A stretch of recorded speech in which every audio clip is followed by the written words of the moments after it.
Good afternoon, friends. Welcome back to my channel. Progressive lawmakers in Congress have announced that they will not agree to an infrastructure bill. This is really bad news for millions of Americans.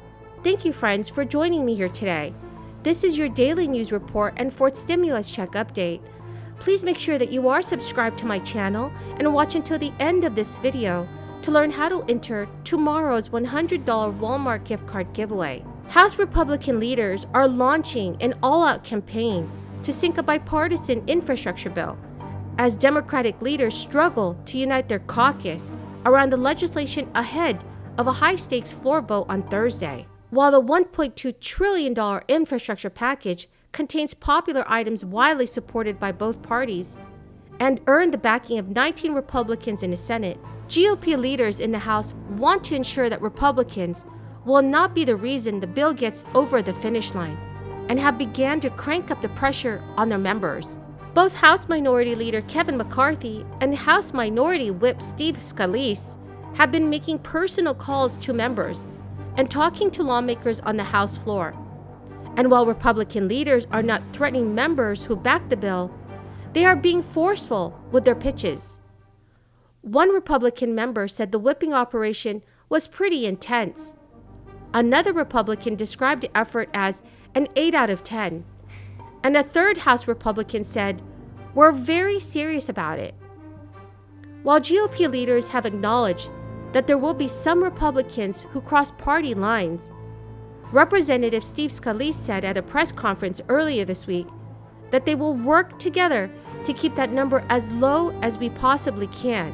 The scramble to limit GOP defections underscores just how high the stakes are for both parties.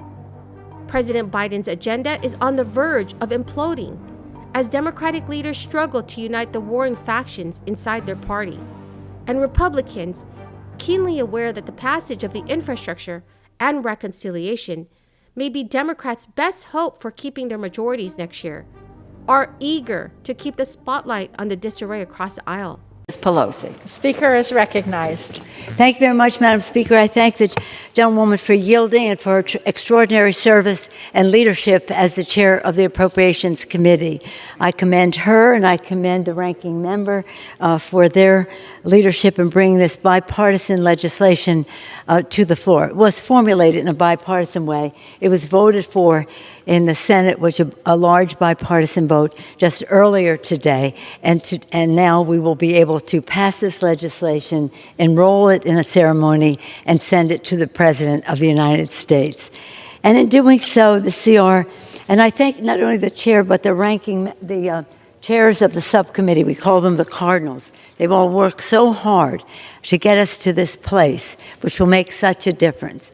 Actually, Madam Speaker, it helps us honor what the Constitution is about. The preamble said, to establish justice, ensure domestic tranquility, provide for the common defense, promote the general welfare, and secure the blessings of liberty for ourselves and our posterity.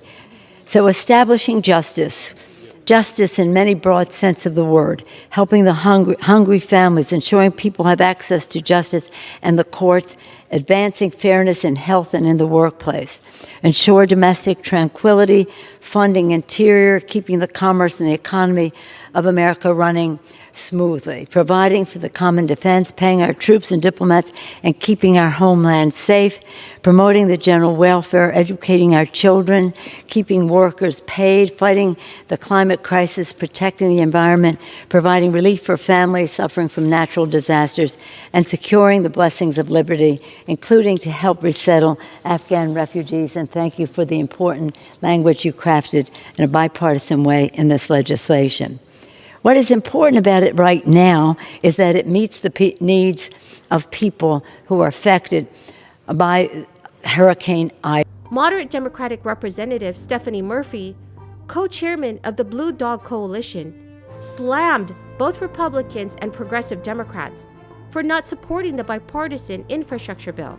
Representative Stephanie Murphy said, "I urge my Republican colleagues to abandon their cynical quest for political advantage and to vote for this good bill.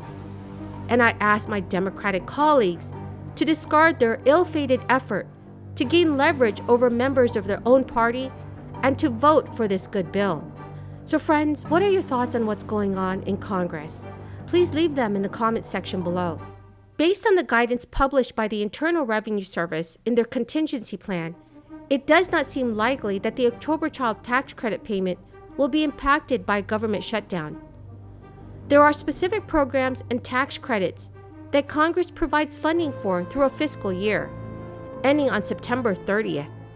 Other programs like Social Security are paid out of an indefinite appropriation, and therefore the Internal Revenue Service may continue making these payments during a shutdown. Similarly, the funds needed to distribute the child tax credit were appropriated under the American Rescue Plan and do not run out after this fiscal year.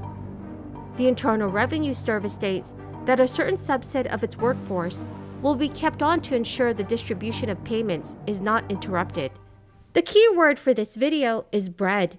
If you would like to enter tomorrow's $100 Walmart gift card giveaway, please make sure that you are subscribed to my channel, like this video, and comment below the keyword. While a government shutdown may not prevent the distribution of the child tax credit payments, the debt ceiling crisis might. Back in August, when the suspension to the debt ceiling expired, the Treasury had to begin using its extraordinary funds to cover costs until Congress decided it would suspend, increase, or do away with the debt limit. In a testimony this week, Treasury Secretary Janet Yellen warned lawmakers that Treasury is expected to exhaust its extraordinary measures if Congress has not acted to raise or suspend the debt limit by October 18th. Without these funds in hand, the U.S. Treasury would be left with very limited resources that would be depleted very quickly. It is uncertain whether we could continue to meet all the nation's commitments after that date. Those commitments include a payment of the child tax credit and many other crucial benefits. When asked by Ohio Senator Sherrod Brown precisely the impact this could have on the economy, Secretary Yellen responded by saying, "It would have catastrophic economic consequences.